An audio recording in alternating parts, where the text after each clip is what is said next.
عاوتاني هاد الانتخابات يا سيدي ربي. معليش، شويه حرق الراس وغادي تكون الفايده مزيانه. اش من فايده الله يهديك؟ واش غادي نضحكوا على راسنا؟ علاش؟ واش انت ضد الانتخابات؟ بالعكس انا مع الانتخابات. ايوا مالكي؟ انا مع الانتخابات اللي ما فيهاش الغش واللي النتيجه ديالها تجيب الربح عليا وعلى الاخرين. بحالاش؟ ما فهمتش.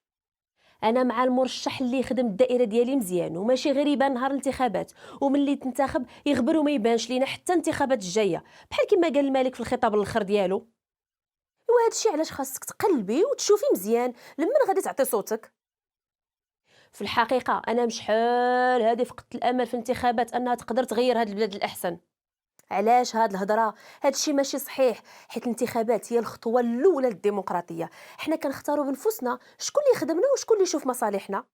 ولكن شوفيها انا مسيحيه وعمر هاد الانتخابات ما دارت لي شي حاجه في الحقوق ديالي كمسيحيه.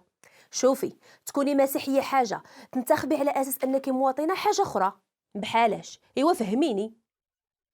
انت ملي كتمشي تنتخبي على المرشح في الدائره ديالك كتكوني كتمارسي حقك كمواطنه مغربيه، كنتي مسلمه ولا لا.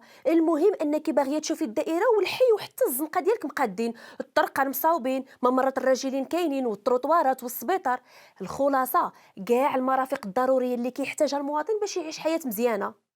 ايه انا متفقه على هذا الشيء، ولكن ملي كنشوف ان جزء من هذه المرافق الضروريه هو البني ديال جامع في الحي، في الحقيقه كنقول علاش حتى انا ما عنديش شي بلاصه ولا كنيسه فين نقدر نعبد الله. ودابا انت خديتي الحقوق الاخرى، باقي لك غير الكنيسه. قالوا اش خصك العريان خاصني خاتمه مولاي. علاش؟ وبعدا يكون عندك اعتراف قانوني بالمسيحيه المغاربه اللي كاينين في المغرب، وتعطاهم حقهم في التواجد، ممارسه شعائرهم الدينيه بالجهر وماشي في الخفا.